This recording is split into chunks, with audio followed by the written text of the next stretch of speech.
ത്രിയേക ദൈവത്തിൻ്റെ അതിപരിശുദ്ധ നാമം വാഴ്ത്തപ്പെടുമാറാകട്ടെ.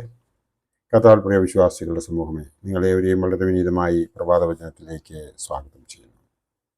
ഇന്നത്തെ ചിന്താവിഷയം, ദൈവത്തിൻ്റെ അവസാന ക്ഷണം എങ്ങനെ തിരിച്ചറിയാം. ദൈവത്തിൻ്റെ അവസാന ക്ഷണം എങ്ങനെ തിരിച്ചറിയാം എന്നത് ആണ്. സദൃശ്യവാക്യത്തിൽ 29 അധ്യായം 1 വാക്യത്തിൽ പ്രകാരം പറയുന്നു, കൂടെ കൂടെ ശാസന കേട്ടിട്ടും ശാഠ്യം കാണിക്കുന്നവൻ നീക്കുപോക്കില്ലാതെ പെട്ടെന്ന് നശിച്ചു പോകും എന്ന്. കൂടെ കൂടെ ശാസന കേട്ടിട്ടും ശാഠ്യം കാണിക്കുന്നവൻ നീക്കുപോക്കില്ലാതെ പെട്ടെന്ന് നശിച്ചു പോകും എന്ന് ഇവിടെ എടുത്തു പറഞ്ഞിരിക്കുന്നു. ഒരു നടന്ന സംഭവം ഞാൻ പറയാം.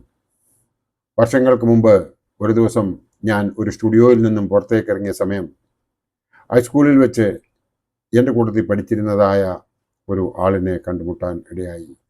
അയാൾ ക്രിസ്തീയ സാഹചര്യത്തിൽ വളർത്തപ്പെട്ട സമർത്ഥനും ബുദ്ധിമാനുമായ ഒരു യുവാവായിരുന്നു. സൽസ്വഭാവിയായിരുന്നുവെങ്കിലും തൻ്റെ ആത്മരക്ഷയെ സംബന്ധിച്ച് കാര്യങ്ങളെക്കുറിച്ച് അശേഷം താല്പര്യമില്ലാത്ത നിഷേധാത്മകനായി ചിന്തിക്കുന്ന ഒരുവൻ ആയിരുന്നു.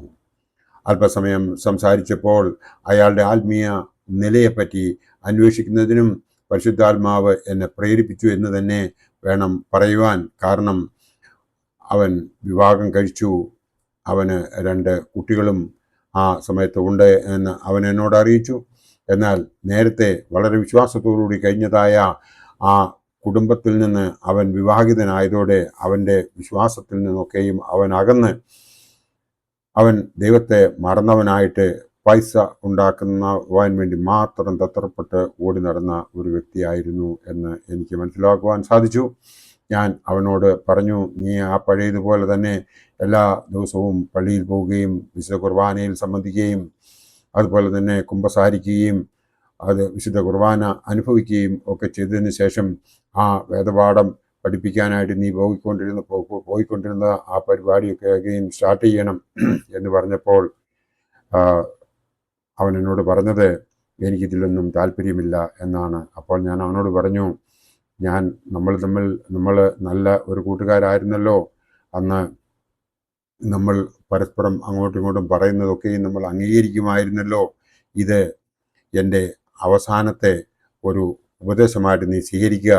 ദൈവത്തിൻ്റെ അവസാന ക്ഷണമായിട്ട് നീ ഇത് സ്വീകരിക്കുക എന്നൊക്കെ ഞാൻ അവനോട് പറഞ്ഞെങ്കിലും അവൻ പറഞ്ഞു, എൻ്റെ ഈ പൈശാചികമായ ഈ ജീവിതം ഞാൻ കുറച്ച് നാളൂടെ ഇങ്ങനെ അങ്ങ് ജീവിക്കട്ടെ, അതിനുശേഷം ഞാൻ തിരികെ വരാം, എൻ്റെ കൂട്ടുകാരൻ പറയുന്നത് പോലെയൊക്കെ ഞാൻ കേൾക്കാം എന്ന് പറഞ്ഞിട്ട് അവൻ ബൈക്കെടുത്ത് അവിടെ നിന്നും യാത്രയായി.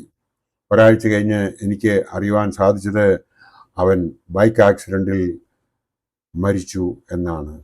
എനിക്ക് വളരെ ദുഃഖമുണ്ടായി.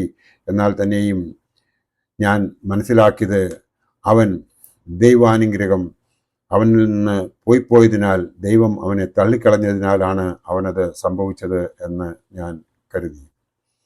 ആ കാര്യം ഞാൻ വചനം പറഞ്ഞ പല സ്ഥലങ്ങളിലും അത് എടുത്തു പറയുകയുണ്ടായി. എൻ്റെ മനസ്സിൽ വളരെ അഗാധം സൃഷ്ടിച്ച ഒരു സംഗതിയായിരുന്നു ആ നടന്ന സംഭവം. പക്ഷേ ഞാൻ അവൻ്റെ ഭാര്യയോടും പിന്നീട് അവർക്കുണ്ടായ ഭാര്യയോടും മക്കളോടും സംസാരിച്ചപ്പോൾ എനിക്ക് മനസ്സിലാക്കുവാൻ സാധിച്ചത്, ദൈവ കൃപ കൊണ്ട് ഒന്നും സാധിക്കാൻ ഇല്ല എന്ന് ആണ് മനസ്സിലാക്കുവാൻ സാധിച്ചത്. ഭർത്താവ് മരിച്ചു. 6 മാസം തികയുന്നതിന് മുമ്പ് വീട്ടിലുണ്ടായിരുന്ന 16 വയസ്സുള്ള സ്വന്തം മകൾ വീട്ടിൽ ജോലി ചെയ്തുകൊണ്ടിരുന്ന ആളിൻ്റെ കൂടെ തന്നെ ഓടിപ്പോയി. 1 മാസം മകൾ പോയി 1 മാസം കഴിയുന്നതിന് മുമ്പ് ആ ഭാര്യയും മറ്റൊരാളിൻ്റെ കൂടെ ആ വീട് വിട്ട് ഇറങ്ങിപ്പോയി. വെറും 10 വയസ്സ് മാത്രം ഉണ്ടായിരുന്ന ഒരു മകനെ ആ വീട്ടിൽ ഒറ്റയ്ക്ക് ഉപേക്ഷിച്ചിട്ട് പോയ ഒരു സംഭവമാണ് ഞാൻ ഇന്ന് ഓർക്കുന്നത്. ആ ഒരു കുടുംബം അങ്ങനെ ശിഥിലമാകുവാൻ പോയതിൻ്റെ മെയിൻ കാരണം ആ കുടുംബനാഥനാണ് എന്ന് ഞാൻ കരുതുന്നു. കാരണം ആ കുടുംബനാഥൻ ദൈവവിളി നേരത്തെ ഉള്ളവനായിരുന്നു. അവൻ അതിൽ നിന്നൊക്കെയും പിന്തിരിഞ്ഞ് അവൻ പൈസ ഉണ്ടാക്കുന്നതിന് വേണ്ടി മാത്രം ഒരു ഉപകരണമായി മാറിയതിൻ്റെ പ്രത്യാഘാതമാണ് ആ ഭവനത്തിൽ ഉണ്ടായത് എന്ന് ഞാൻ മനസ്സിലാക്കുന്നു. അതായത് പാപിയായ ഒരു മനുഷ്യൻ നീ രക്ഷകനെ തിരസ്കരിക്കുന്നത് തുടരുകയാണെങ്കിൽ നിനക്ക് നഷ്ടവും അവസരങ്ങളെ ഓർത്ത് നിത്യകാലം മുഴുവനും വിലപിക്കേണ്ടി വരും എന്ന് നമ്മുടെ പിതാക്കന്മാർ പറഞ്ഞിട്ടുള്ളത് നമുക്ക് മനസ്സിലായിട്ടുണ്ട് എങ്കിൽ തന്നെയും അവന് ഒരു പെടുമരണമാണ് ലഭിച്ചത്. യേശുവിലേക്ക് ഇപ്പോൾ തന്നെ അടുത്തു വരിക. ഒരുപക്ഷെ നിനക്കും അവൻ്റെ അവസാനത്തെ ക്ഷണം ഇതായിരിക്കും എന്ന് മാത്രം ഈ അവസരത്തിൽ ഓർപ്പിച്ചുകൊണ്ട് പിശാചിൻ്റെ കൗശലങ്ങളിൽ ഏറ്റവും വിജയകരമായി പ്രവർത്തിക്കുന്നത് അല്പം കഴിയട്ടെ എന്നുള്ള ഉപദേശമാകുന്നു എന്ന് മാത്രം ഈ അവസരത്തിൽ ഞാൻ ഓർപ്പിച്ചുകൊണ്ട് എൻ്റെ വാക്കുകൾ ഇവിടെ ഉപസംഹരിക്കട്ടെ. നന്ദി, നമസ്കാരം.